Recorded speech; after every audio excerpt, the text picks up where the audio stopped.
वन्दे वृन्दावनचरं वल्लवीजनवन्दितं जयन्ती सम्भवं विष्णुं वैजयन्ती विभूषणम्।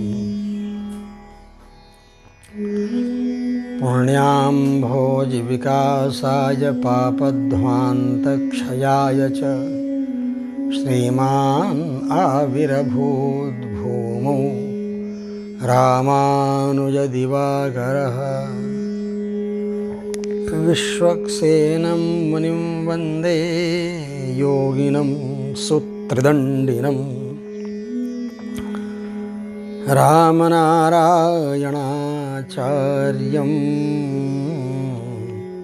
वन्दे तत्पादसंश्रयम्।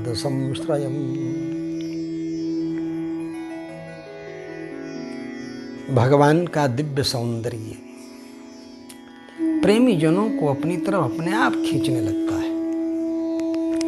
फिर वे प्रेमी चाहे भीलनी शबरी के रूप में हो, चाहे निषाद राज केवट के रूप में हो, और चाहे बड़े बड़े ऋषींद्र मुनींद्र अमलात्मा विमलात्मा महात्माओं के रूप में हो, भगवान जनकनंदिनी जानकी के वियोग में जब लताओं से, पत्तियों से, तरुओं से, वृक्षों से पूछते हैं कि मेरी सीता कहाँ है।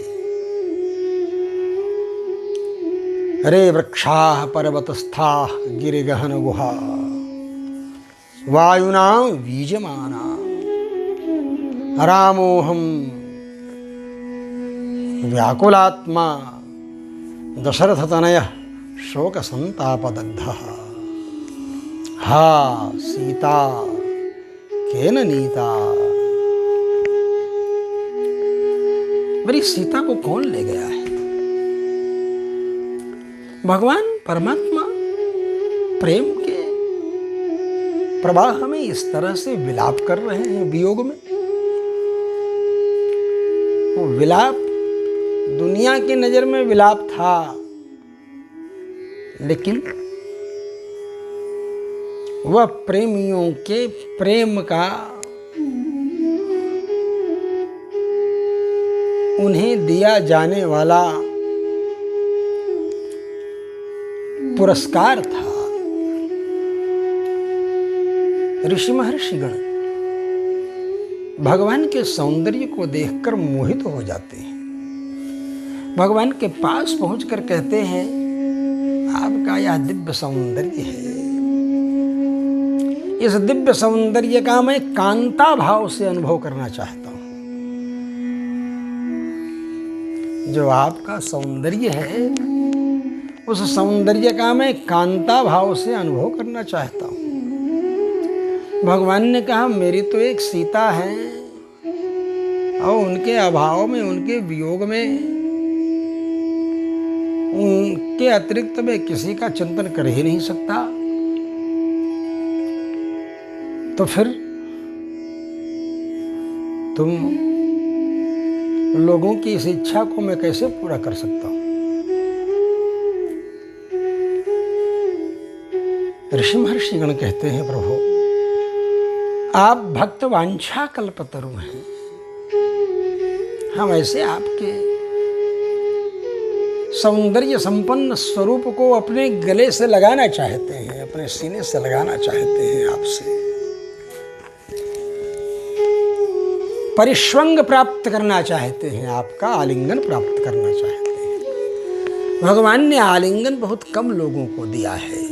सीता जी का तो पत्नीवत आलिंगन करने का पूर्ण अधिकार है, और वह अधिकार भगवान श्री राम ने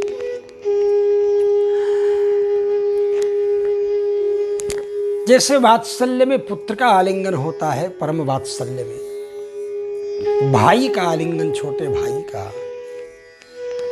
उसको ब्रह्म परिष्वंग के नाम से, भगवान से लिपटने के नाम से महर्षियों ने उस प्रेम तत्व का अनुभव किया है। और भगवान वह परिष्वंग, वह प्रेमालिंगन भरत जी को देते हैं, हनुमान जी को देते हैं, बहुत गिने चुने हैं। और ऋषि महर्षि हैं कि जो सीधे उनसे मिलना चाहते हैं। भगवान कहते देखो अगर कांता भाव आ गया है तुम्हारे अंदर तो तुम सब लोग जाकर के द्वापर में अवतार ले लो। द्वापर में मैं श्री कृष्ण के रूप में आऊंगा तो सबका आलिंगन कर लूंगा।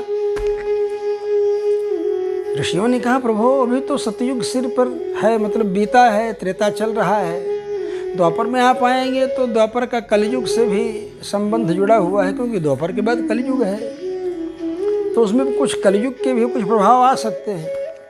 और अभी त्रेता है तो त्रेता में तो सतयुग का ही स्पर्श होने से और नीचे द्वापर है तो ये प्रभाव आएगा।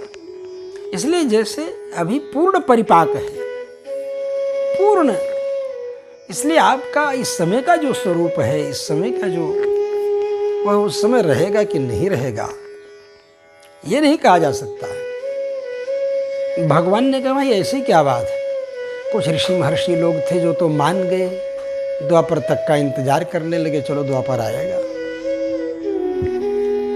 लेकिन कुछ ऐसे ऋषि थे जिन्होंने यही तर्क दे करके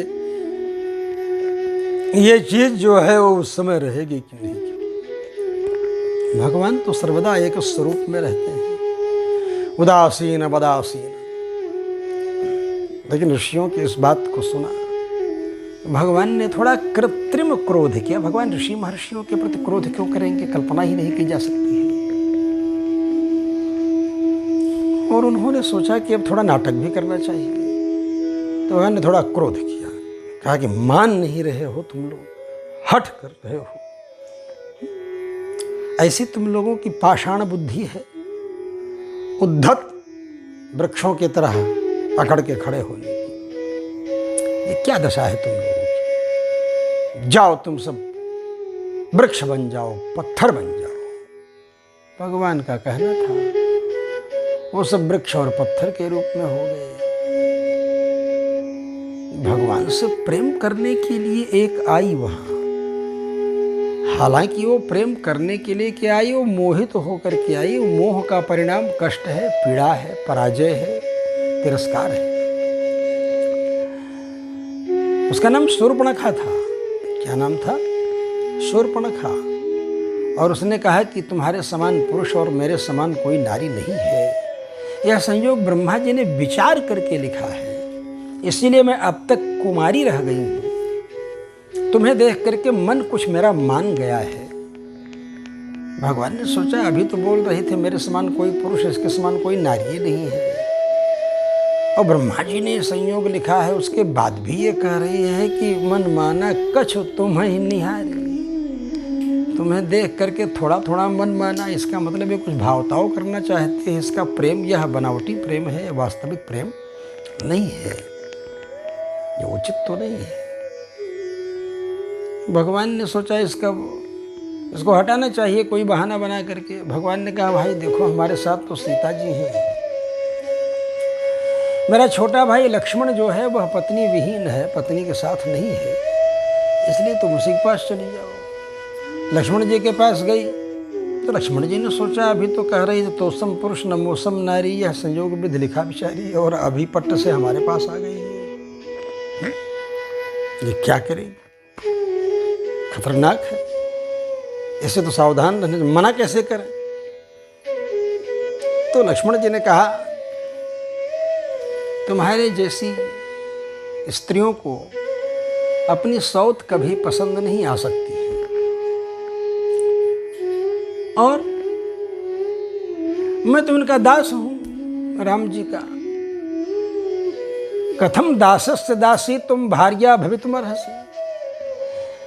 तो तुम मेरी अगर भार्या बनोगी, मेरी पत्नी बनोगी, तो तुमको दासी बनना पड़ेगा, अपने आप तुम दासी बन जाओगी। और तद्विधानाम तो नारीणाम, तुम्हारे जैसी नारियों को ये कभी बर्दाश्त नहीं हो सकता। ये लक्ष्मण जी ने कहा शूर्पणखा से तो शूर्पणखा ने सोचा कि ये राम जी के साथ सीता जी हैं, इसीलिए राम जी नहीं हमको चाह रहे हैं, तो लाओ सीता को गोलगप्पा की तरह गप्प कर जाऊं। तो सीता जी को खाने के लिए दौड़ी। तो राम जी लक्ष्मण जी से कहे क्या मजाक कर रहे हो, ये मजाक करने का टाइम है। सीता जी को तो गुफा में भेज दिया। और लक्ष्मण जी ने सोचा कि स्त्रियों का परम सौंदर्य तो उनका पति प्रेम है। पति इसका मार दिया गया, विद्युत जी हो अब इधर उधर जिम स्वतंत्र भाई बिगड़ है नारी की तरह घूम रही है, ये उचित नहीं है। भर्ता नाम परम नार्य शोभनम भूषणादपि ऐसा ही रहता तेन शोभनारहा न शोभने। जानकी जी के प्रति श्री हनुमान जी ने अनुभव किया है, पति ही सबसे बड़ा विशेषण है, अलंकार है, श्रृंगार है। खैर, तो वहां लक्ष्मण जी ने नाक कान काट लिया तो भूमिका बन गई। क्या भूमिका बन गई? उन ऋषि मुनियों को उनका मनोरथ पूर्ण करने के लिए आलिंगन प्रदान करने की भूमिका बन गई। और राम जी जब सीता जी के वियोग में पूछत चले लता तरु पाती, लताओं वृक्षों पत्तियों से पूछते गए और लिपटते गए, वृक्षों से पत्थरों से लिपटते गए। तो जगत की दृष्टि में तो वो वृक्ष थे, पत्थर थे, लेकिन राम की दृष्टि में वो वही ऋषि महर्षि थे जो पत्थर हो गए थे, जो वृक्ष हो गए थे। प्रेम की अनुभूति के प्रसंग में अगर ऐसा हो जाए तो भी भगवान ऐसा प्रेम चाहने वालों के प्रति करुणा करते हुए उनको वह प्रेम प्रदान करते हैं। यह भगवान की प्रीति की रीति है। जानत प्रीति रीति रघुराई, गोस्वामी जी ने इसी का अनुभव करके ऐसा कहा है। ओम शांति शांति शांति।